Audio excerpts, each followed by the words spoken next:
So let's start this event off right with prayer. In the name of the Father, and the Son, and the Holy Spirit. Amen. Oh my God, I confess that you can enlighten my darkness. I confess that you alone can. I wish my darkness to be enlightened. I do not know whether you will, but that you can and that I wish are sufficient reasons for me to ask what you at least have not forbidden my asking. I hereby promise that by your grace which I am asking, I will embrace whatever I at length feel certain is the truth, if ever I come to be certain. And by your grace, I will guard against all self-deceit, which may lead me to take what nature would have, rather than what reason approves. St. John Henry Newman, pray for us. In the Father, and Son, Holy Spirit. Amen. Welcome once again. My name is Carlo, and I am from the Newman Association of Vancouver. Just a little introduction. The Newman Association of Vancouver is a Catholic organization that promotes and cultivates the religious, intellectual, and social formation of its members and associates. It is named after St. John Henry Newman, an Anglican convert to Catholicism, whose life story of conversion and writings on the idea of a university greatly inspired those working for the advancement of the liberal arts and the ideals of Catholic education. An inspiration that led to the start of the Newman movement around the world in the 20th century. Founded in 1940, the Newman Association extends the mission of the Newman Club of the University of British Columbia to the wider community and brings issues of pertinence into discussion and dialogue through its activities in the local church. Today, we have St. Mark's and Corpus Christi College's very own Dr. Michael Higgins to start up our first intellectual lecture this academic year. And what more, a lecture on our very own St. John Henry Newman. Again, we're grateful to have this space at St. Mark's Chapel, Father Rob and Rowena for coordinating with us, and Dr. Higgins' team for working with us to make this happen. After the lecture, we'll have a Q&A session, of which you are welcome to ask questions if time permits. Just to give a little introduction of our speaker today, Michael Higgins is the president and principal of Corpus Christi College and St. Mark's College at UBC. He is a native Torontonian, is an author, scholar, Vatican Affairs Specialist for the Globe and Mail, papal commentator for broadcast media, CBC Radio documentarian, columnist, and biographer of such Catholic thinkers such as Thomas Merton, Henri Newman, not to be confused with our own Cardinal Newman, but also a scholar of St. John Henry Newman. His most recent work is The Church Needs the Laity, The Wisdom of John Henry Newman, published by Novalis in Canada and Paulist Press in the US. His journalism on all things Catholic has appeared in publications around the world, including Commonweal, The Table of London, and the Literary Review of Canada. And about the Newman and the Academy lecture, Newman was a man of many parts whose legacy is far-ranging and endlessly regenerative. But of special significance for our time is his enduring insights on matters of the mind, how we learn and how we apply a genuinely humanizing mode of knowing to a riven, bellicose, and polarizing society. So if we can give a hand, raw applause for Dr. Higgins and welcome him on stage. Thank you.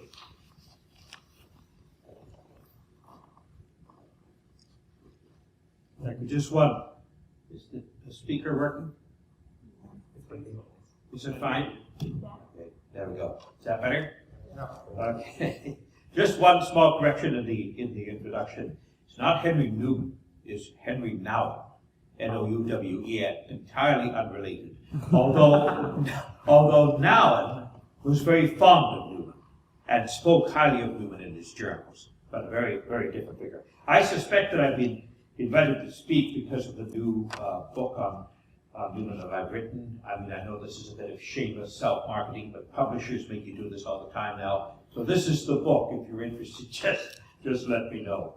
Okay, but I'm not talking about the book per se, which deals with Newman in the context of the laity, history, our preparation for the great synod of synods that our Pope Francis is working toward for 2023. All those things matter, of course. But this morning I've been asked to talk specifically about Newman's role in higher education.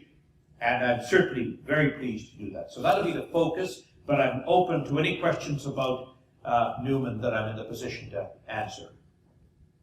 First of all, I was on I was telling Dean Allen this morning, I was on a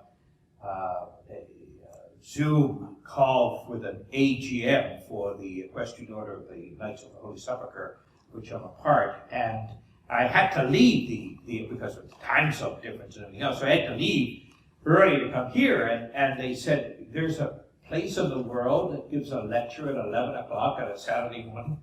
I said, yes, it's here, and it's tradition, and people show up, and certainly they do. So congratulations. I don't know many university environments where people are roused to the intellectual life on a Saturday morning. So this is an exception. Congratulations. Newman was the consummate Victorian. His polemical pieces, his novels, he wrote two, his poetry, his patristical and exegetical studies all bear the stamp of his time. But Newman is also a figure for our own time. His philosophical and theological insights have been foundational for much of contemporary Catholic thought. Just think of some of the books on the development of doctrine, on consulting the laity in matters of doctrine, grammar of assent, and others.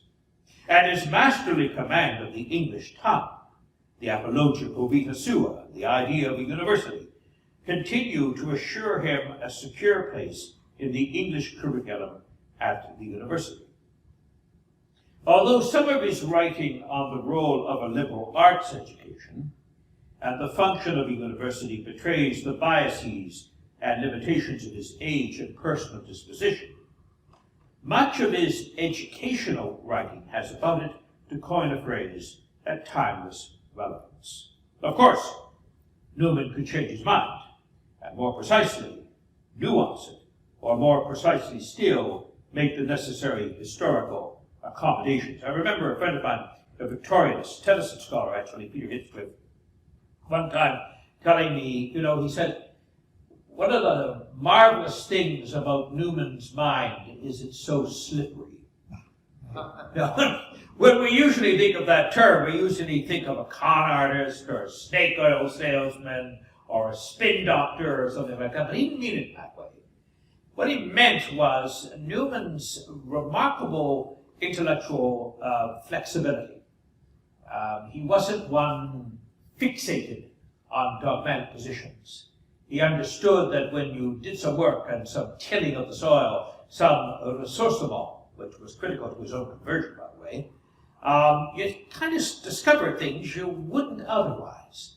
So it's that wonderfully eclectic and curious mind. In the preface to the book, The Scope and Nature of University Education, Newman observes that, and I quote, "When the Church founds a university, she is not cherishing talent, genius, or knowledge for their own sake, but for the sake of her children, with a view to their spiritual welfare and their religious influence and usefulness, with the object of training them to fill their respective posts in life better, and of making them more intelligent, more capable, more active members of society." This was in 1852, and I think you can appreciate we need it even more now than in 1852 required. Newman proceeds to a distinction between the academies and universities and between the quite distinct function of discovering and teaching activities themselves. He also makes clear that the Holy See's, or the Vatican's, efforts to establish through the Irish hierarchy a Catholic university for English-speaking Catholics is a form of historical redress. He writes, Catholics who aspire to be on a level with Protestants in discipline and refinement of intellect have recourse to Protestant universities to obtain what they cannot find at home. Assuming that Protestant education is inexpedient for our youth, we see here an additional reason why those advantages, whatever they are, which Protestant communities dispense through the medium of Protestantism, should be accessible to Catholics in a Catholic form. The 19th century was a very different place from the 20th century, when you have the flourishing of North American Catholic universities. We have something in the nature of 240 Catholic universities. Well, actually, if you add on the Catholic universities of Central America, most probably close to 250 Catholic universities in North America itself. That wouldn't have been the case largely around the time that Newman, right? The Catholic universities, interestingly enough, in the Americas, were originally, and not surprisingly, Catholic. Université de Laval in Quebec, of course, Laval University, founded in the early 17th century, basically as a seminary, but as a university. And the oldest Catholic university in the world, in the New World, is the Universidad Santo Domingo in what we now call the Dominican Republic. So Catholic universities have been around for a while in the New World.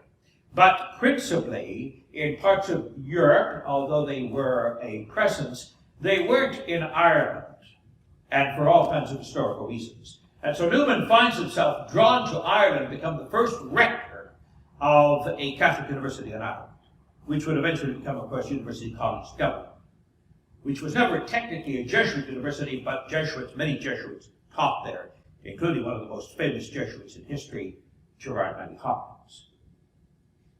This was the time, however, of his own direct involvement in the establishment of precisely such a university in Dublin, a task that proved much more complicated than he could have anticipated. It was to serve as his rough entree into the world of ecclesiastical politics, hierarchical prerogatives, jurisdictional squabbles, and clerical anti-intellectualism. You can also add intellectual anti-clericalism. His years as founder and rector were fraught with intrigue, misperception, distrust, and pettiness. He did not have a good time with it. Newman's years as a founder of a university and as its first, not technically rector because he wanted a lay rector, but it kind of as an abiding presence, were not happy years in the least. Newman was called principally by Paul Cullen, Archbishop of Armagh, which is the primacy of Ireland, and eventually Cardinal Archbishop of Dublin, to undertake the onerous task of establishing a Catholic university in Ireland. Now, it wasn't that Ireland didn't have a university, it did. It's one of the most famous universities in Europe, actually, Trinity College, Dublin. The Trinity College was established by Queen Elizabeth I. So the 16th century foundation of the college pretty well assured its Protestant charter. It was a project that Newman had, which was designed to offset the damage anticipated by the Queen's University of Ireland, an initiative of Sir Robert Peel, the British Prime Minister, with its secular, non-denominational, and mixed education components. From the outset, he was persuaded of the primary involvement of the laity. This is Newman. What had happened in the 19th century is Sir Robert Peel made the decision, in order to avoid any form of religious infection, if you like, or denominational rivalry, set up what was really the Queen's colleges, and you have them in Northern Ireland, but you also have them in the South. And these were colleges that were established with no religious connection. So there are no departments of theology, rarely even departments of religious studies, so that's changed now. And they became very important universities in Ireland. Galway, especially Cork University, and what Cork University College and Cork University. But the denominational university, if you like, was Trinity. And Catholics were they were forbidden from attending Trinity College, mostly by the Irish hierarchy. So the opportunity for any kind of higher education usually meant that promising Irish men and women, mostly Irish men, mostly clerics in formation, would have gone to Belgium, they would have gone to France, they would have gone to the continent to receive the kind of education that they did not receive in Ireland. So this is a big task for them. Okay, this is a big challenge for him. Newman was resolved that he should be appointed rector and that the management of the new university should not be in his hands only, but shared with the professoriate, the majority of whom would be laymen. And they would be laymen. There were no lay women in this position at this time. In part, this structure would establish its essential difference from the National Seminary of Maynooth, and remind all who needed reminding that a university is not a clerical enclosure. Newman's troubles with Cullen are legendary, and the protracted negotiations drained the English convert of much of his valuable energy. Still resident most of the year at his Birmingham oratory, Newman was compelled to travel constantly to satisfy his several commitments, and the tardiness and anxiety of the Irish hierarchy compounded greatly the already considerable labors of founding and directing the university. Now just think of this, right? We're talking about the mid-19th century. Newman doesn't really live in Dublin. He lives in the Birmingham oratory, which he founded. Okay, so he has to travel back and forth. There are no planes. He probably heads off to the north coast of Wales and takes the boat over from Holyhead to Dunleary, which is the Irish port, and then he has to make his way in. And there are no trams, electric trams. He's going by cart, horse, a coach probably, and he's not a particularly healthy dude, Newman. Although he lives a long time. He's about 89 when he dies. He was born in 1801. He dies in 1890. So he's not in the best of health, but he survives all this. He's going to go back and forth, back and forth. So it's a physical challenge for him. It's an intellectual challenge because he's constantly trying to get the Irish hierarchy to get their heads around what a university is, that it is not a seminary. And then he has all the fights going on in the background among the bishops. And then he's still dealing with the distrust of the Roman authorities, because even though they welcomed him in the church in 1845, the Roman church made Newman's life extremely difficult. He lived under the shadow of their displeasure to 1879. He didn't have a happy life as a Roman Catholic, by the way. It wasn't until 1879 that Pope Leo XIII creates him a cardinal, and all of the hostility, animus, and fights against him evaporate.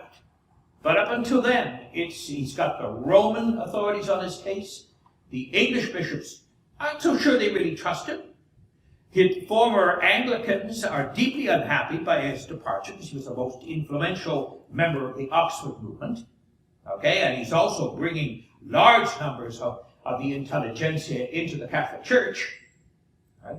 So Newman is always in the middle of these great controversies, and there will be more that will develop in the 1850s. Add to that, he's trying to set up a university. In his autobiographical writings, Newman speaks of his realization that the basic cause of friction between Cardinal Cullen and himself is to be found in his earnest desire to make the laity a substantive power in the university. After all, Newman was convinced that the financial governance of the university should be in the hands of those for whom it was intended.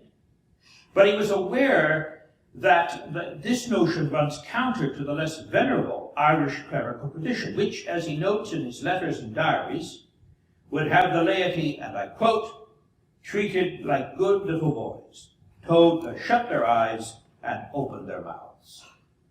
Well, Newman's resolve to appoint honorary members of the university to be drawn from the laity in Ireland and elsewhere, and his resolve to appoint competent laymen to all the professorial chairs save theology, in sharp opposition to the preferred convention of appointing inferior priests, were often destined to elicit Cullen's ire and raise a few other episcopal eyebrows as well. So I think you can see Newman's caught himself right in the middle of a boiling cauldron of controversy. Now, does Newman like this?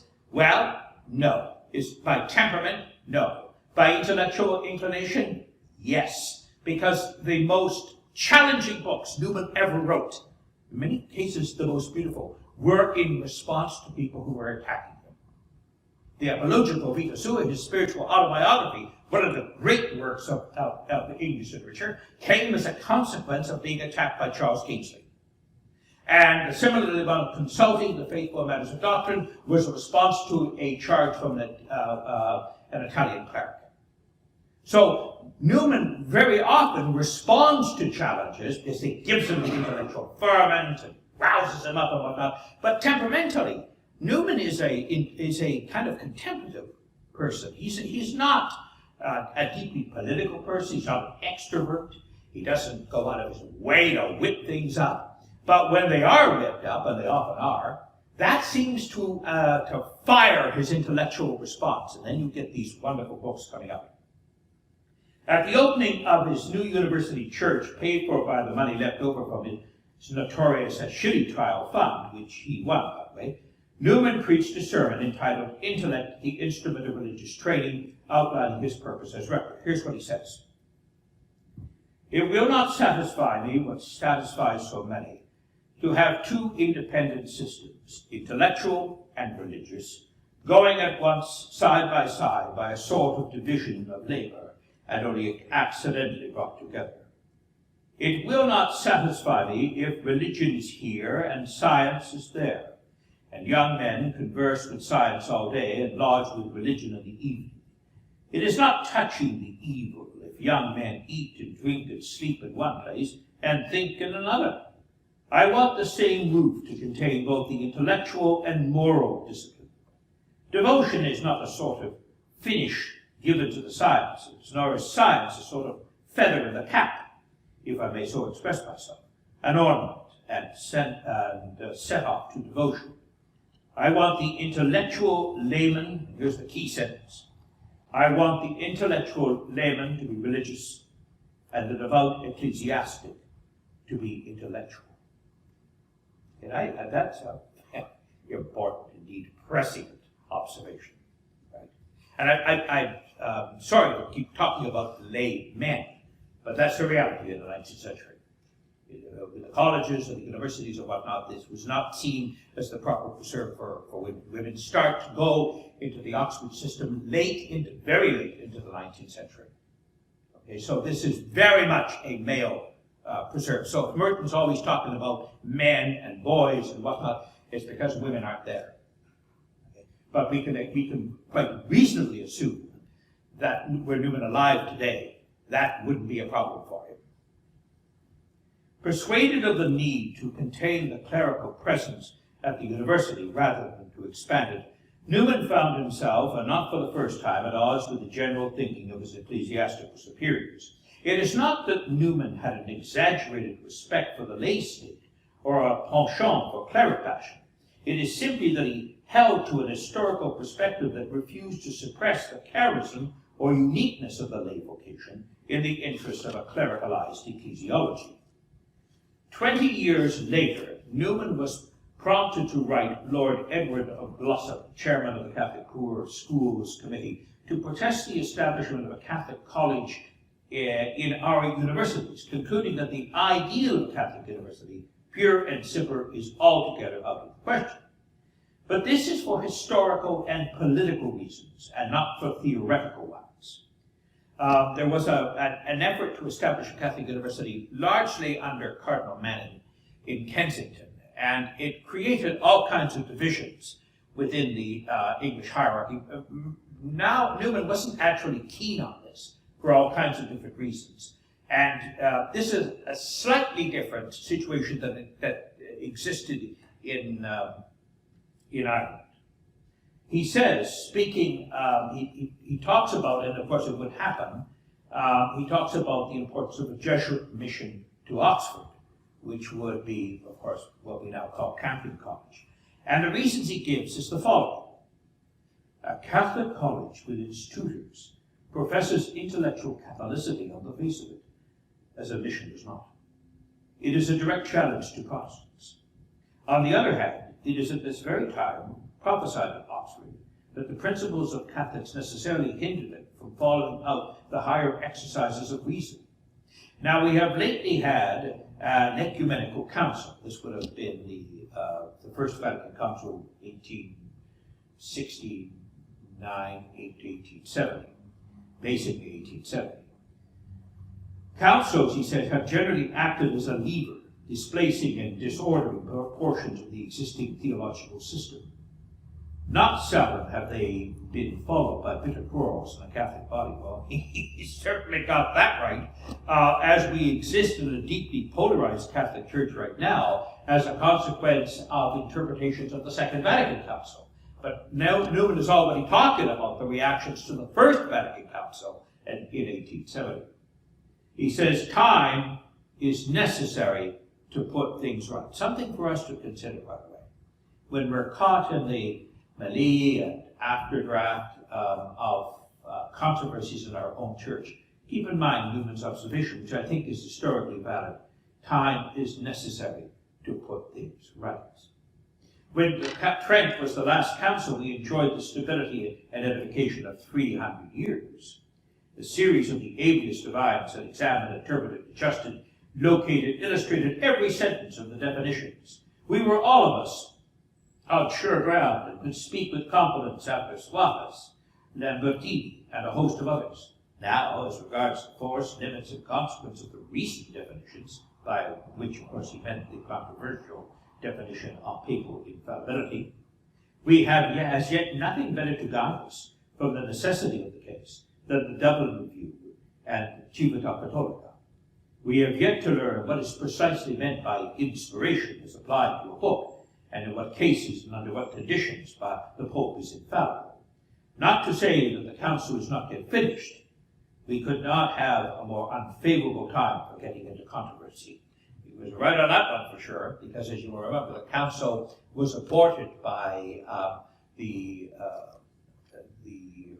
Risorgimento, the unification of the state of Italy.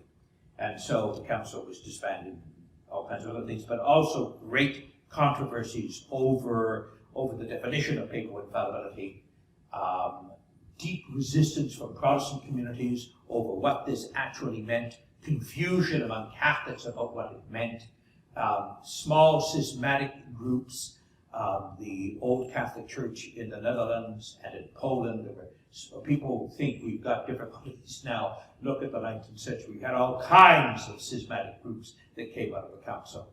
Okay, so Newman is looking at this, and he's up front with this. Newman was, during the time of the debate over the Council, by the way, people sometimes forget this, because he's often seen as one of the great fathers of the Second Vatican Council, and he was, although he was not a Council father, obviously for chronological reasons. But Newman was what is called an inopportunist. He thought it was not the right moment to be having a conversation about papal infallibility.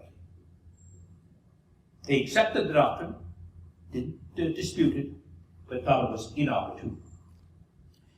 Now, this was but the concluding reason of a series of 7 as to why Newman was so hesitant to recommend just now the establishment of a Catholic university, a Catholic college in our universities. He thought it would be inopportune, it would be provocative, and ultimately counterproductive. And that's because of the general anti-Catholic mood in England. I think we need to understand something about what this meant. When the doctrine on papal infallibility and indefectibility came out, it really riled the English.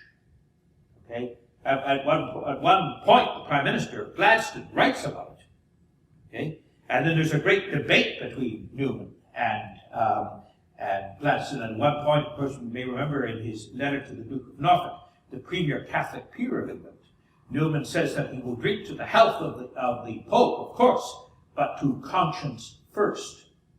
Because Newman is already engaged in controversy with Gladstone and with others that saw infallibility as a portal in which a Catholic nationalism, a Catholic triumphalism would sweep over Europe and perhaps even cross the Channel and penetrate England. So there's a lot of anxiety about this on intellectual grounds, on political grounds, as well as theological. This was a time when prime ministers, certainly in the case of Gladstone, were distinguished churchmen, as the phrase goes, not meaning a cleric, but interested in ecclesiology and wrote books about it. Okay. Newman never failed to consider the inappropriateness of an initiative, its right timing, its salutary effects. He was cautious, he was cerebral, and he was English. Newman was eager not to repeat in England the enervating turmoil of the Dublin experiment, nor was he inclined to adopt the extreme parochialism of view of his principal adversaries, Cardinal Manning, Mr. Ward, Wilfred Ward, and Monsignor Talbot. Newman entertained notions of a university that are at marked variance with the prevailing views of our contemporaries, the bureaucrats, the planners, the pedagogues. He seems the purveyor of deliciously arcane ideas sometimes, fully suited for the British nobility, the nouveau riche, and the clever aspirants to the leisure class. Newman seems like a perfect chaplain for Downton Abbey, right? That's our Newman. I'm going to miss the point there, though. After all, it is Newman who defines liberal education as the very maker of the gentleman. This is a famous passage. He says, "It is well to be a gentleman. It is well to have a cultivated intellect, a delicate taste, a candid, equitable, dispassionate mind, a noble and courteous bearing in the conduct of life. These are the connatural qualities of a large knowledge. They are the objects of a university, of the kind of university I am advocating. I shall illustrate and insist upon them. But still, I repeat, they are no guarantee of sanctity, or even for conscientiousness. They may attach to the man of the world, to the prophet, to the heartless, pleasant, alas, and attractive as he shows when decked out in them. In other words, having all this refinement is no guarantee of holiness." The utter bankruptcy of an education that does not touch the moral fiber of a person has been dramatically etched for us in our time in the terrifying apotheosis of 20th century barbarism. The Wagner-loving, Goethe-read culture of the supreme automaton, the Überstimmungsführer, or the concentration camp commander. Thinkers like George Steiner, Eli Mandel, Hannah Arendt, and Thomas Merton have analyzed with profoundly unnerving honesty the severe limitations of reason itself. But this is our knowledge. This is our experience, and not necessarily Newman's. For Newman, the university is for the enlargement of the sensibility, for the cultivation of the mind, and the uncompromised pursuit of intellectual excellence. But these are not bodiless exploits, somehow untouched by the personal, the pastoral, and the moral. Newman fully understood the irreplaceable value of human interaction. For, as he said, I'm quoting him now, an academical system without the personal influence of teachers upon pupils is an Arctic winter. It will create an ice-bound, petrified, cast-iron university. End of quote. Now that's chastening for us, as educators in contemporary Canada with our universities, colleges, and other post-secondary institutions. Do we make them an Arctic winter? Are our concerns simply that of the acquisition of knowledge, the employability of the product of our institution, the effectiveness of our branding and competitiveness? But do we also not take into account, or indeed prioritize, the importance of the influence of the teacher upon the student? And as we increasingly appreciate the reciprocity of saying, good teachers are always deeply struck by their students, their questions, their curiosity, and their insights, so that the teacher and the student are engaged in a dialogue of meaningful pursuit of shared learning. Does that happen when you have massive classes, when people are running from one to another, when professors keep restricted access, when concerns are primarily fiduciary rather than pedagogical, and when moral and pastoral considerations are considered both, because we don't do that in a university? Newman would find the current construct of the university entirely foreign. The university has as its function, Newman argues, intellectual culture first of all, which is to do the following: to open the mind, to correct it, to refine it, to enable it to know, and to digest, master, rule, and use its knowledge, to give it power over its own faculties, application, flexibility, method, critical exactness, sagacity, resource, address, eloquent expression. This very culture that Nouwen just identified is so essential for the right governing of a nation and for its prosperity, rings an elitist tone discordant to our egalitarian ears, perhaps. Increasingly conscious of the rank utilitarianism of 19th century political culture, Newman saw the university as a sanctuary wherein the intellect is cultivated, disciplined for its own sake, and not held hostage to the exigencies of the moment, the demands of economic pragmatism, and the whims of calculating politicals. For such as these, and I quote, insist, and this is Newman speaking, insist that education should be confined to some particular and narrow end, and should issue in some definite work which can be weighed and measured. They argue as if everything, as well as every person, had its price. And where there has been a great outlay, they have a right to expect a return in kind. This they call making education and instruction useful, and utility becomes their watchword. With a fundamental principle of this nature, they very naturally go on to ask what there is to show for the expense of a university itself. What is the real worth in the market of the article called a liberal education, of the supposition that it does not teach us definitely how to advance our manufacturers, our industrialists, or to improve our lands, or to better our civil economy? Or again, if it does not at once make this man a lawyer, that an engineer, that one a surgeon, or at least if it does not lead to discoveries in chemistry, astronomy, geology, engineering, and science of every kind. Newman's asking this in 1852. Does it not sound familiar here in 2021?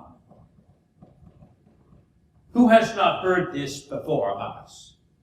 Is there anywhere in the land, in Canada, a guidance counselor, a principal, a dean, a president, a provost, who has not been asked again and again to justify the existence of a liberal education, particularly in these days of economic turmoil?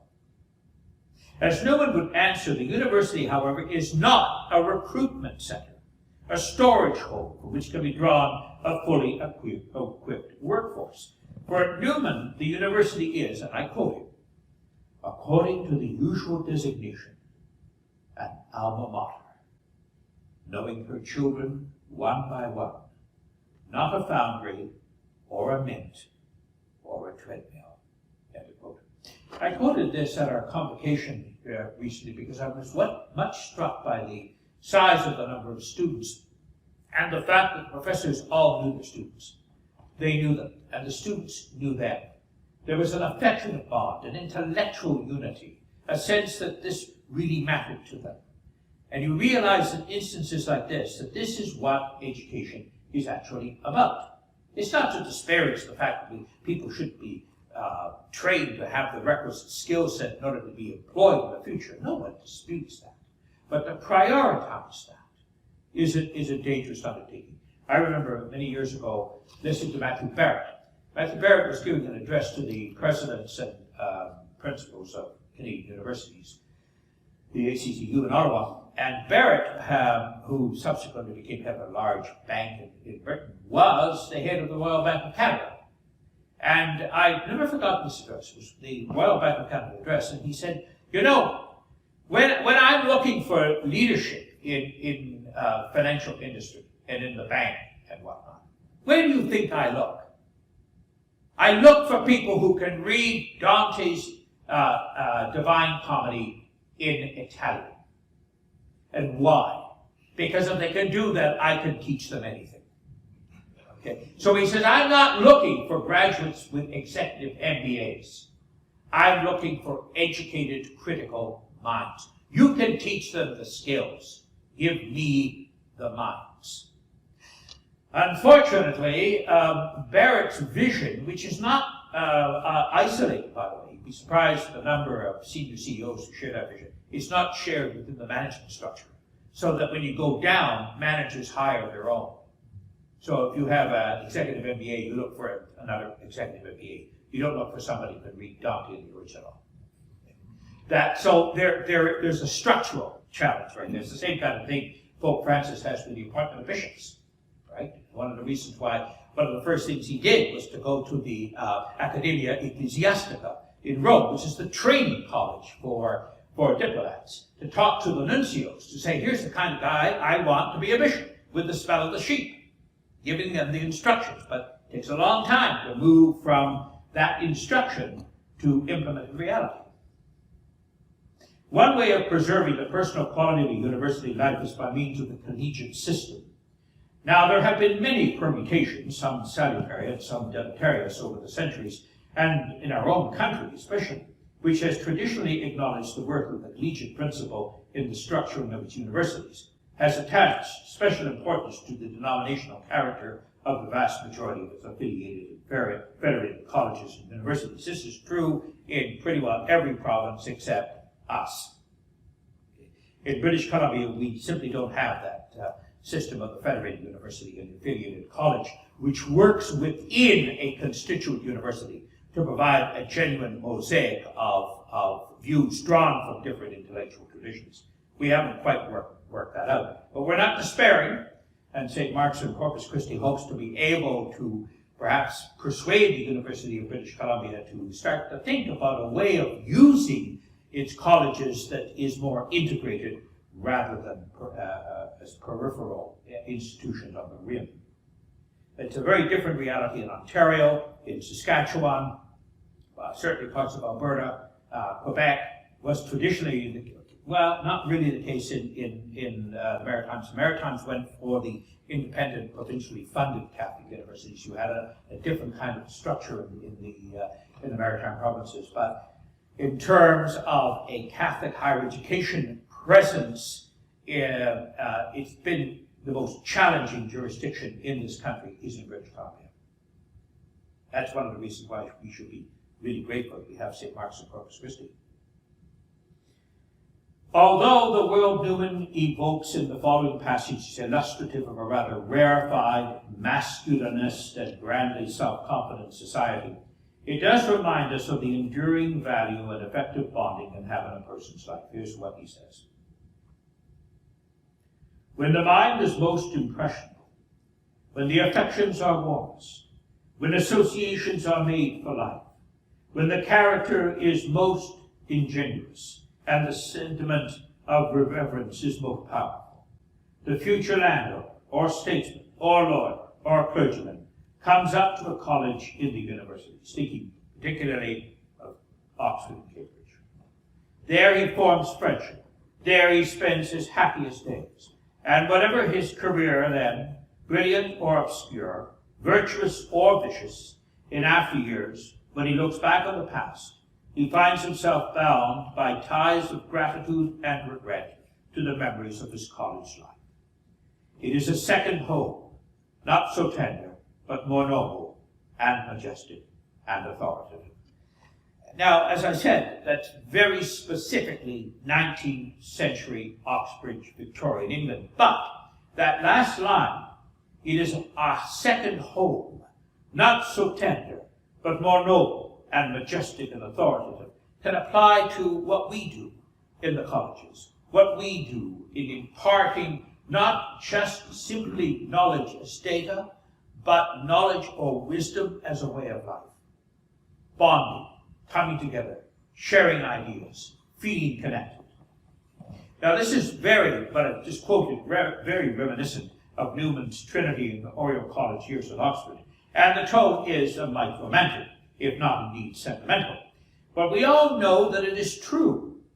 In our own university lives, what we remember is by no means circumscribed by text, test, and teacher. Let me repeat that.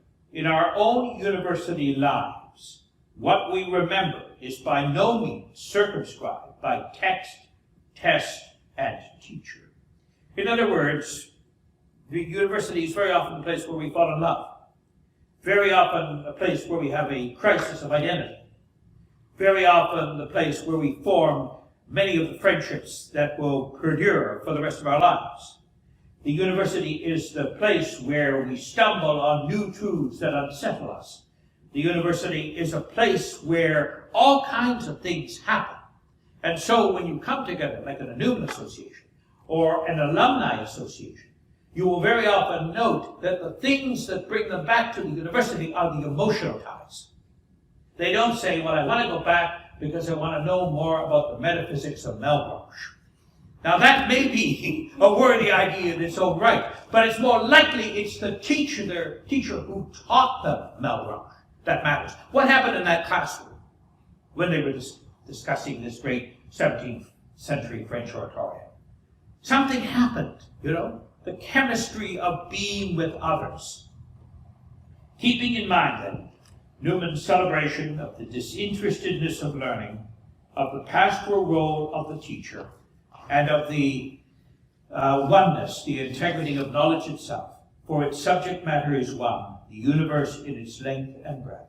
We can appreciate the appropriateness of Newman's insight for our own contemporary Canadian Catholic education scene. Let me conclude with just a couple of reflections on that.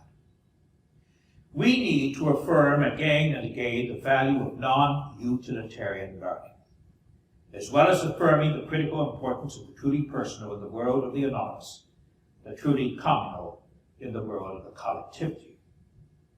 Our Catholic institutions of higher learning, we have about 22, 23 in Canada, and in a modified way our secondary schools must reacquaint themselves with those qualities of mind and spirit that Newman sees as the defining core of a liberal arts education. We must cultivate the intellect in order that our graduates can submit to unmuddled scrutiny the ideological biases, spurious presuppositions, and quasi-authentic analyses that proffer an easy wisdom in an age hell-bent on the instant remedy for headache and ennui. In his essay, The Idea of a Liberal Education, my teacher on Newman was James Monroe Cameron. I was studying to be a Victorianist, and I was given permission by the graduate school to take a course outside my field, which really proved not to be outside my field at all. And that was to spend a year. In those days, you didn't have semester courses. You went for 26 weeks. And so I spent 26 weeks with probably the foremost Newman mind in the English-speaking Catholic world, the English-speaking world period, James Cameron, who had been lured from England in his retirement to a university professorship chair in 3 departments, unprecedented up until then, at the University of Toronto. Our class was small. There was 2 students and me. Well, 2 students and me. There was the teacher and 2 students, one of whom was me. And we spent 26 weeks on Newman up until 1833. So we didn't get very far. We read the primary text, we did all kinds of things, but we were really just at the beginning of the Oxford movement, right? But what he taught us, and I've never forgotten this, is the importance of the disinterested pursuit. Not disinterested means you pursue it for its own sake. It doesn't mean uninterested, which in common discourse now seems they've collapsed it. So if somebody says, I'm disinterested, they mean I'm not interested. That's not the case. Disinterested means you are interested in the subject matter for its own sake, irrespective of any utilitarian benefit. So Cameron's argument was always you bring the scrutinizing mind of a Newman to everyday matter. You don't believe something simply because a politician says it, a churchman says it, a teacher says it. You have to use your mind, carefully examine what you hear. And in our age, with its misinformation, with its proliferation of nonsense and bile, never has it been more necessary, and never have we been more inadequate to the task. In his essay, called The Idea of a Liberal Education, J.M. Cameron excoriates the educated citizenry for its mad credulousness, its generally unreflective approach to ideas and modes of thinking. This was an interesting chapter in a book.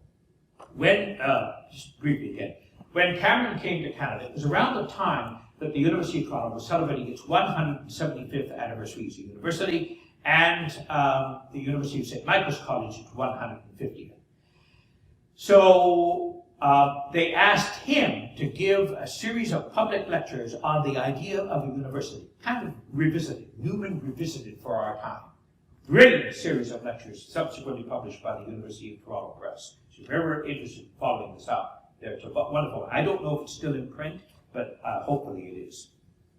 George Steiner observes in his now famous CBC Ideas lectures from 1974, Nostalgia for the Absolute, that we are an easy prey for surrogate theologies once we have rejected the old certitude. So you get rid of Catholicism in Quebec and you replace it with a form of political nationalism. You get rid of, and his argument, he's a Jewish scholar, his argument is that, in the 19th century you jettisoned the Torah and you replace it with Marxism, or you replace it with Levi-Straussism. His argument, and it sounds on the surface fairly simplistic, it's not when you actually see him work it out, is that thought abhors a vacuum. So that when you eliminate a system of thinking, a way of being, and you do so in a violent way, rupture, that's not nothing. You replace it with a surrogate or substitute theology. Okay? And it may have a different coloration, but it's a substitute. Because it's a nostalgia for the absolute that can't be easily quenched.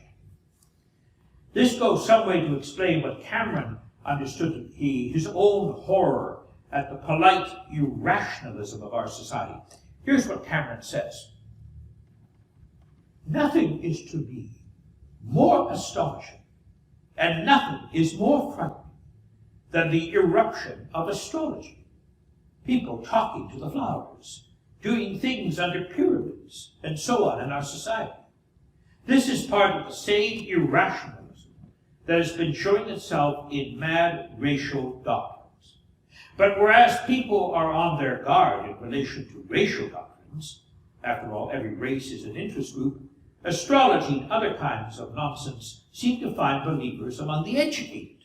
More people among the educated believe in tarot cards than believe in the Trinity. It was related of an English philosopher, I think G.E. Moore, that he used to say apropos of some problem and its proposed solution, I don't know what's true in this matter, but I know that's not true. We may be puzzled by whatever the determinism, free will controversy is about, but offered astrology as a solution, we can say, I don't know what is true, but trying to figure out my star or my constellation, Sagittarius or whatever, is not true. It isn't a matter for discussion. It belongs to a great tract of territory that lies beyond profitable discussion. What I suppose puzzles me and frightens me is the larger number of lumpen intellectuals we seem to be producing. We're producing people who don't think critically. They're capable of believing anything. How did we get to this, Cameron asks? Right? Now he's thinking about this, thinking about through the lens of his understanding of Newman. Okay? And it's not that he's suggesting that the university has become entirely wayward or distracted, but what he's saying is we have failed to produce the kind of high scrutiny, critical judgment, the hermeneutic of suspicion that should accompany each one of us as we listen to the masters, spinmeisters, apologists, rhetoricians that define our world, whether it's the political world, or whether it's the corporate world, or the ecclesial world, or whatever. We need to think. It is the job, the indispensable, necessary job of education to produce fair critics of both received and of untried ideas. If we cannot rely on our universities, and us, particularly our Catholic colleges and universities, to provide an environment wherein an exacting and disinterested search for the truth is conducted, we have every reason to fear for the future of our society. The university must do its job, clearly. It is a guarantor of our freedom. Still, the prevalent view in both political chambers and in the halls of industry clearly runs counter to the Newman model. Catholic educators, therefore, must work to restore the primacy of the personal and the uncompromised cultivation of the intellect to the university enterprise itself. So would John Henry Newman have it. Saint, pedagogue, intellectual.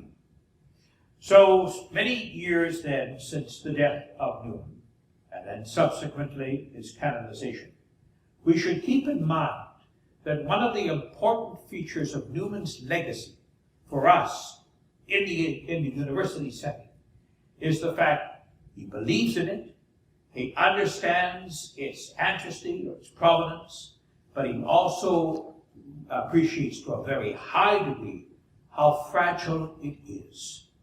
And when we depart from the cultivation of the mind and the special nurturing of the student-professor relationship, so it's also personal and pastoral, we diminish that very education which is our privilege to have. Thank you.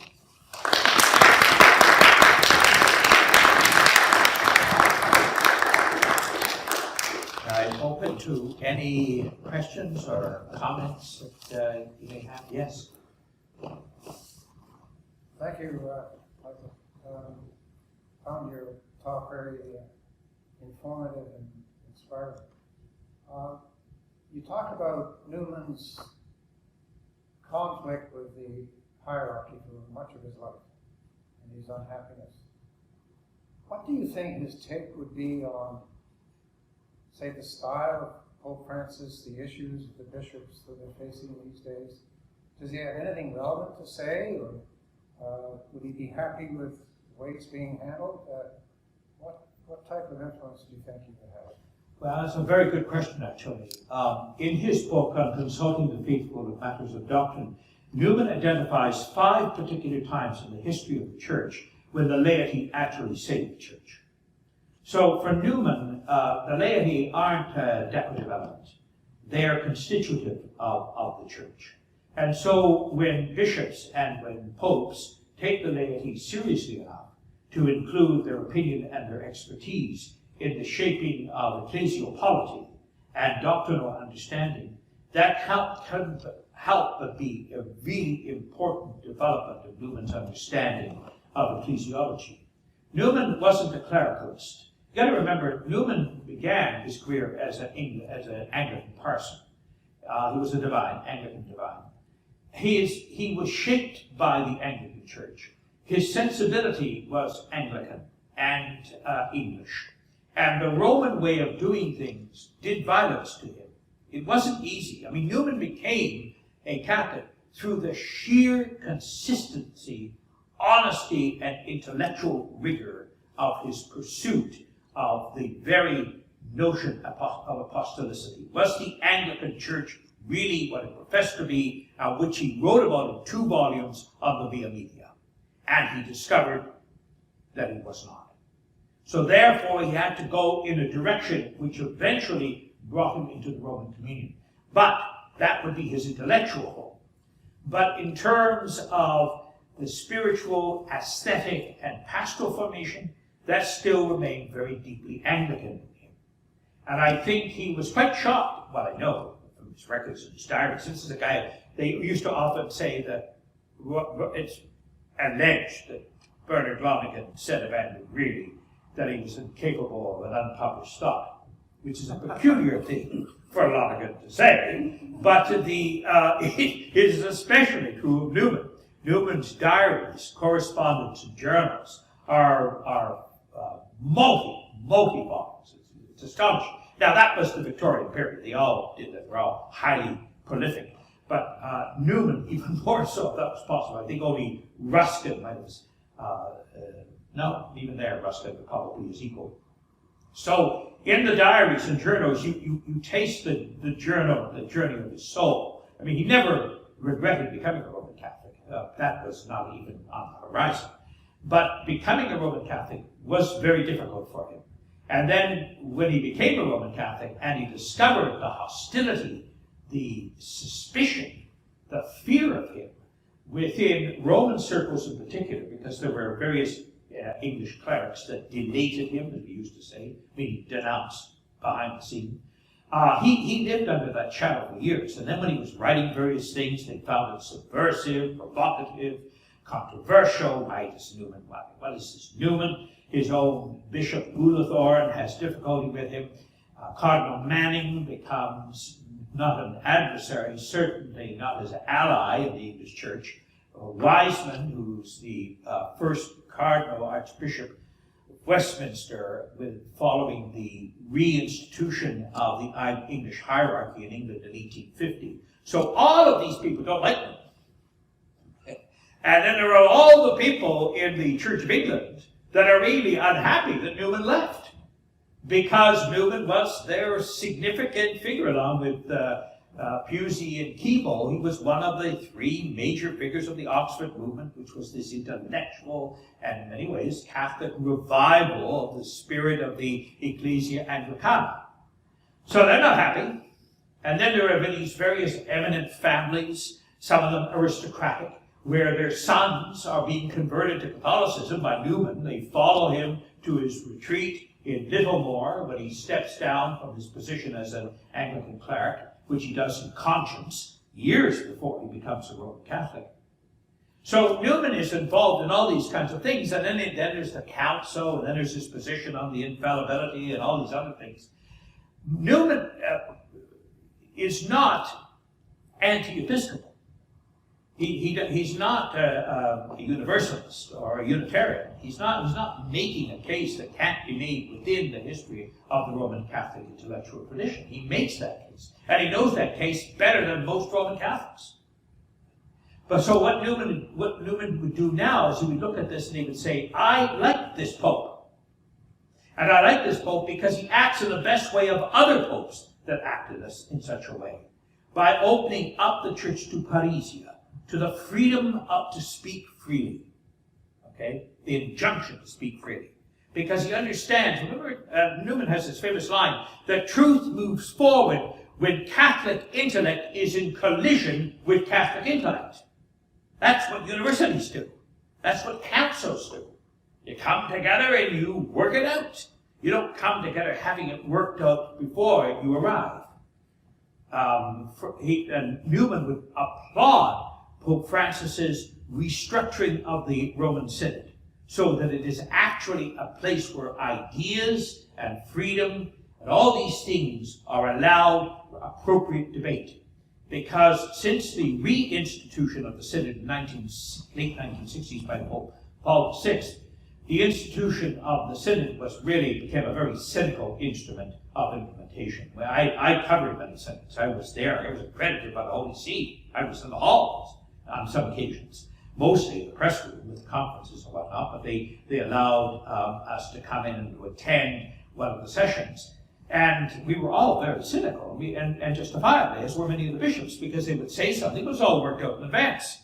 You knew the propositions would come forward, they would have the Circuli Minores where they would all talk, and they would record it, and they were told, but they were redacted or deleted, and there was no transparency, there was no active intellectual engagement, it was pro forma. Pope Francis comes around and changes the whole synod structure. He brings them in to tell me, disagree with me, disagree among yourselves. Okay, this is how truth moves forward. This is what happened at the Council of Jerusalem, as recorded in the Acts of the Apostles. This is what we want in the early councils of the church. So I think Newman would be very happy with Pope Francis. He would not be surprised by the fractiousness and polarization that we have in the church, because as I said earlier, he understands that always is a follow-up from a council, because councils can be deeply disruptive. Okay, that you think one way, you feel one way, you believe one way, along comes something and said, well, okay, wait a minute now, maybe that's inadequate, or it's incomplete, or it's specific to a certain historical understanding. Now we need to move to this. Well, people, I don't know about you, but everybody I've ever met, including myself, and I've met myself many times, is we don't like change. All right? We like continuity. We like stability. We like predictability. We have to force ourselves to like something new. have to force ourselves to respond to the innovative in a way that's creative because it's disruptive. So I think, and the notion, the working ecclesial model, a model, but an important one early in the Francis pontificate, that the church as a field hospital would have enormous appeal to Pope Francis. Enormous appeal to Pope Francis. But Francis, to Newman, it would have enormous appeal to Newman. But Newman would not, I mean, he would, I think the John Paul II pontificate would not have been his favorite. Similarly, the Benedict I, but he wouldn't have been a disloyal son of the church. Newman wouldn't have said, okay, well, I'm taking this position, and that, no, he wouldn't have. He understood the importance of the Petrine charism. He understood the importance of unity. I mean, if he was a disaffected rebel, he would have left the church 5 years after he came into it once he realized how he was going to be treated. But he didn't. He's quite a remarkable figure. I was giving an address at Liverpool Hope University in England on the weekend that Pope Benedict came to England to beatify John Henry Newman. And I'd given my address, and then I was sitting beside one of Newman's biographers, Ian Carr, and Ian said, oh, Michael, are you going to go to the beatification, which was outside Birmingham, a distance from Liverpool, but not much. And I said no, because I covered various beatifications and canonizations for the Canadian Broadcasting Corporation, and they are enormously boring, crushingly boring. Unless you have a vested interest in one of them, they're difficult, right? So I said, no, I love Newman, but I'm not doing this. And I said, why are you asking Ian, knowing his own slipperiness? And he said, oh, because I want to hear what Benedict says about Newman. And I said, would that be because you wrote it? And he said, yes, he wrote it. So I knew that, and I read it afterwards, that it was wonderful. It was his usual Florence style. It was fair and whatnot, but it didn't talk about how we treated Newman. Left that out. And I thought, would it be that difficult to say that from 1845 to 1879, we treated this remarkable mind and saint appallingly, and we asked forgiveness? But we didn't. We left that out. But something very important to remember as members of the Newman Association, how we treated Newman. And also to remember that Newman endured. He didn't walk away. And so the last number of years of his life were, the last decade, a couple of years, were years in which his reputation was lustrous. He was welcomed in by people who otherwise would have kept their distance from him. Quite extraordinary. Yes? Thank you very much for the very passionate exposition. No, I'm not thinking yet. I actually do have a question. Very politely. You spoke about Ireland very, very, very lovingly, and I remember my time there visiting that original university church across St. Stephen's Green, and it was very beautiful. That chapel. Yeah, that chapel. I do have a question, probably an extension to the prior one about polarization. And about 2 years ago, one of our mainstream media articles lamented about polarization in the church. Probably on one side, what we would call the far left, about people who have just given up on bishops and don't listen to bishops at all. And probably on the other side, the quote-unquote far right, who listen to the bishops, but only when the bishops are saying things that they want them to hear. So, what do you think would Newman say about this kind of division that we have between the hierarchy and the laity today, and what role that universities might play? One thing I'm thinking is some could be experimenting about clergy in training and the lay people kind of taking classes together. But Newman was very insistent that the university is not a seminary, so you would know. So where do you think, what kind of balance do you think the university can play here through Newman's perspective? It's a very good question, very detailed. I'll talk about it for the next 2.5 hours. Probably start everybody, including myself, will collapse. But it's very good, it's very open-ended. Newman, I think, would look at our period of polarization through an historical lens, and he would say it's been worse. If you look at the early controversies in the church, something that Dr. Paul Burns is closely familiar with, you'll realize that we've been this route before. There have been factions and divisions and fights and everything else. But Newman's irenicism, his peace-loving instincts, would come into play because he would argue for listening. Draw on the resources of lay people. Don't fear them. Okay? So if you've got a Lord Acton, and you have a Richard Simpson, and you have some eminent Catholic intellectuals, whom we would now consider liberal progressive, listen to them, as well as listening to those you would consider more devout and church conservatives. There's a voice for each one of these components. It's not a matter of erasure. It's not saying, well, we can't listen to that, or we can only listen to this. Newman would find that anti-intellectual, and it would work against the vitality of the church. He argues that the church teaching is also the church learning, listening, the church listening. So the church teaches, but the church also listens, right? And so in that sense, for Newman, the expertise that we now have would have been largely foreign in the Roman system. I don't know how many of you would remember this. Many of you are quite young, so you have no reason, but some of you would, that the first degree in theology given to a lay person in Canada, a Catholic lay person, a lay woman, by the way, was 1969. That's not long ago. Okay? So women studying theology is absolutely new. And now, in the majority of theological colleges in the United States and Canada, there are more women than there are men. Okay? Now, the very idea that men would be studying theology who are not designed to be clerics or divines would have been foreign to Newman as well. So Newman's experience of the Roman system was the Roman seminary, which would have been foreign to him, the seminary structure, because he would have been educated in divinity at Oxford. So his understanding of the manualist tradition, the neo-scholastic tradition of the post-Reformation seminary would have been foreign to him. And in fact, his experience, because he did have some, because he had to be reordained as a Roman priest, didn't leave a good taste in his mouth. So I think he would look at our time and say the seminaries need to be reformed. He would say we need to look at different ways of educating the presbyterate. I don't think he would be coming out as an advocate for the ordination of women to the priesthood. I think he would have great difficulty seeing how that would be consistent with early council teaching.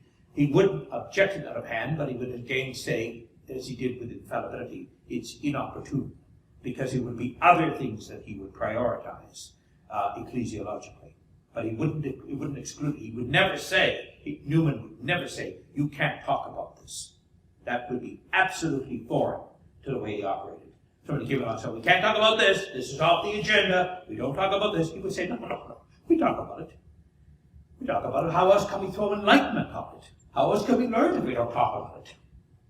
So Newman would welcome as open an environment, because in the end, Newman was a person of profound belief. I mean, his whole spirituality is Christocentric. And this experience of his own deep faith and how Jesus is mediated to him is mediated through the Gospels and through the sacraments, through the church, through the living church. So he's not going to be spending his time deconstructing the church. What he would be spending his time is getting the church back to its roots, creating an environment of open inquiry, trying to build up an irenic world where peace rather than warring factions are a defining factor. But he would also know that that's a bit idealistic, and that in the real world, there's a lot of blood spilling and other things that happen as you struggle to conform to the mind of Christ. He wouldn't be naive about that. And I think I should probably wrap this up now because it's about 20 after 12 and I had strict instructions to an end. Okay, it's been a pleasure to be with you here early in the morning. I'm not usually this animated at 11 o'clock on a Saturday morning, but you made me so I feel physically healthier. Thank you.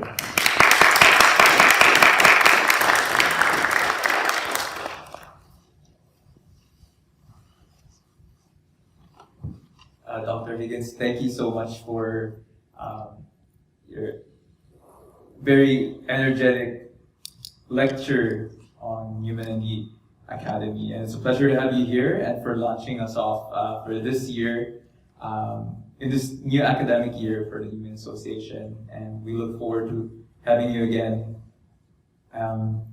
Just some closing remarks, or rather some closing announcements. Moving forward, we do have events for November. We have November 6th will be our belated feast day mass for St. John Henry Newman, which will take place at St. Mark's. November 20, we will have Sister Marie Zaroni, and we'll have a discussion on, to be announced, but on the realm of the relationship of the Catholic Church and indigenous peoples. This will take place via Zoom. And also just to plug this in with our religious executive side of things, we do have a Lectio Divina on Thursdays, Thursday evenings online. Send us an email and approach also Joseph Leon. We can introduce you to him later to participate the Newman Lectio Divina with us every Thursday evenings online.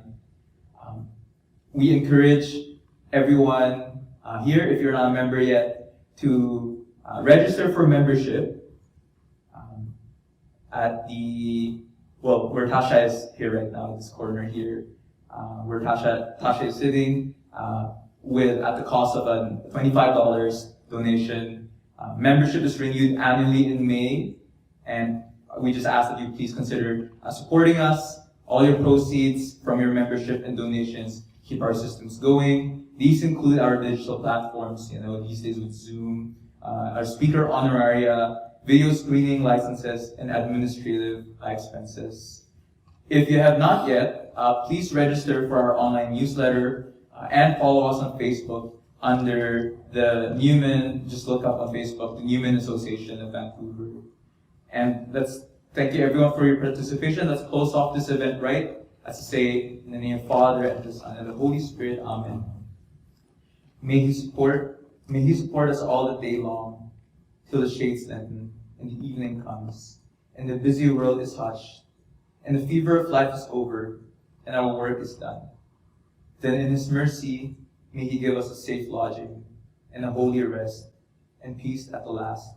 Amen. In the name of the Father, and the Son, and the Holy Spirit. Amen. So a round of applause for Dr. Higgins again. Thank you very much. And everyone have a good afternoon and a good lunch. Take care.